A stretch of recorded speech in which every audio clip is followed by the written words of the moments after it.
All right, my friends, welcome back to another week of the podcast. I am Janeen Ali. You are listening to Becoming the CEO of Your Life today. So if you are brand new to the podcast, I'm right in the middle of a series of podcasts that all go together. This is week 2 of 4. And I know that I mentioned last week there were only going to be 3, but I really spent some time kind of delving into background and stories and things that I felt like I always love to listen to anyways on other people's podcasts. So I thought maybe you might be interested in a little bit more of my background. So I shared quite a bit last week of what it means to become the CEO of your life. And so over the next 3 weeks, I'm going to be sharing the different secrets in order to help you to become the CEO of your life. And a little behind the scenes right now, I'm actually recording all of these together because we are going to be traveling through the month of August. And I wanted to knock this out and get it all done and ready to go so that I wasn't having to worry about podcasting while I was gone. So it could be a real vacation for me. All right. So the very first secret of becoming the CEO of your life is learning how to rise above the mundane so that you can get things done that matter to you without dropping the ball. The truth is it's so easy for us to get caught up in the minutia of our lives, right? When we started out, I know when Marilyn and I started out on our journey together as a couple, we got married. I actually got married when I was 21. I almost gulp a little bit. I say that out loud because now, as a 45-year-old, that seems awfully young, but fortunately, I made a really good choice. And so everything has worked out, but it'll be interesting if my kids decide to make the same choice as they get older. But anyway, we got married really young. In fact, my husband and I did not have real jobs until we had been married for 7 years. We actually got married when we were in college, and then he had 4 years of grad school after that. And I took care of my kids. Thomas was born actually 2 weeks after dental school started. And so we were fortunate enough to have an Air Force scholarship that paid for tuition for school, but we still had to take out loans for living expenses. And that was the choice that we made so that I could stay home. And that has been a massive blessing in my life for me as a mom. But that meant that we had to hustle and we had to get really scrappy.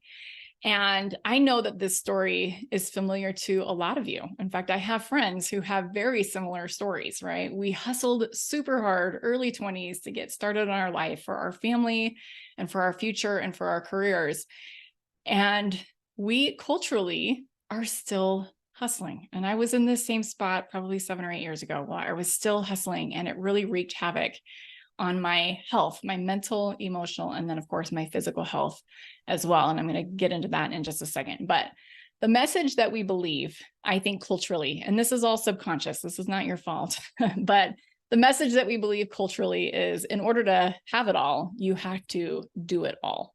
Right now, if you have bought into this, if this is your life currently, this is not your fault.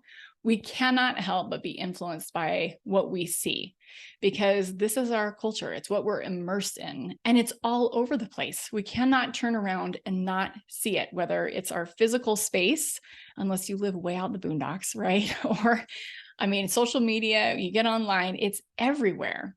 The cultural answer, loud and clear, is in order for you to have what it is that you want, you can totally do it.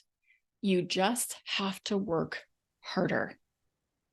Well, there are 3 main problems with this. There's probably lots of problems, but I'm going to touch on 3 today.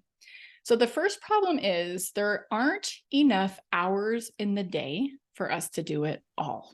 This is why we always feel behind and not enough before we even get out of bed in the morning. This is an impossible standard for us to live up to, right? Because our energy feels pulled in all of these different directions throughout the day.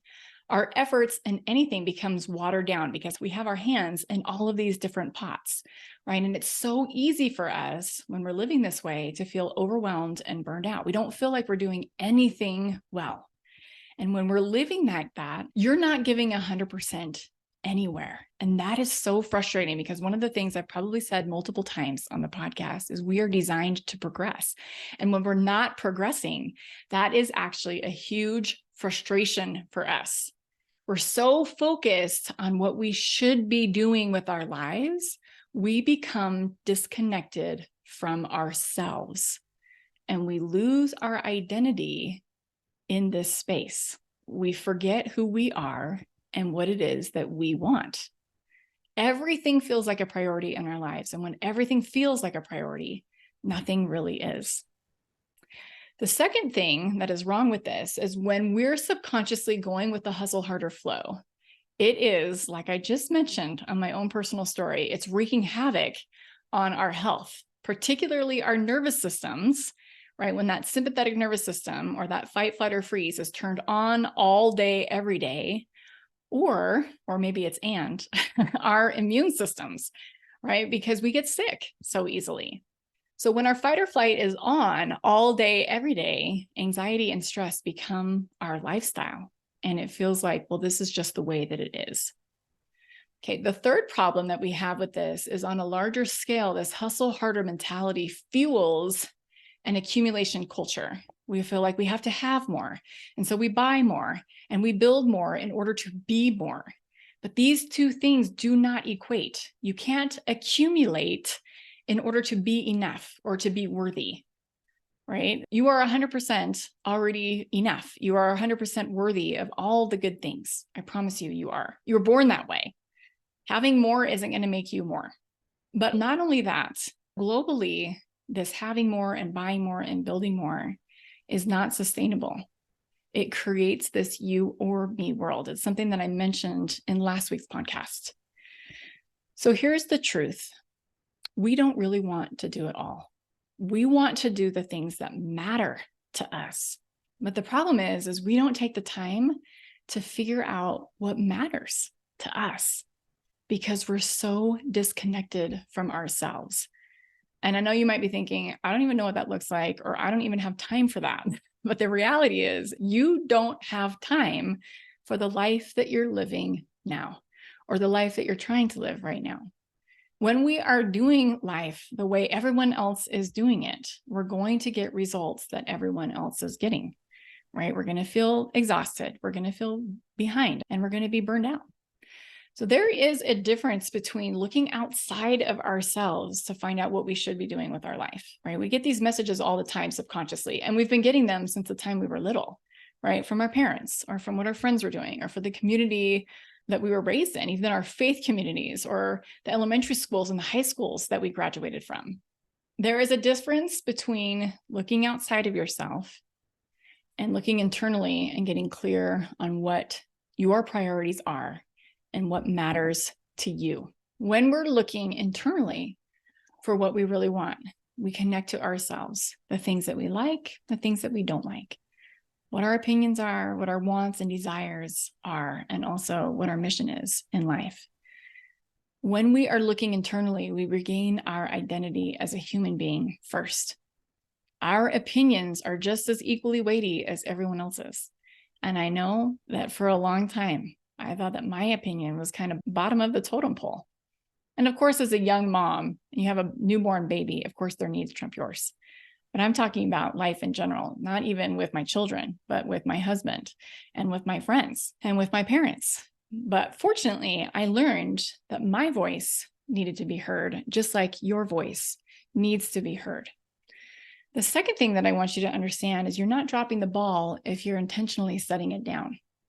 Okay, when we intentionally decide that something is a no, we are delegating, we are eliminating, we are simplifying our lives on purpose. When you rise above the hustle and let go of cultural expectations and connect to yourself, you're able to channel your energy into one or two things that really light your fire.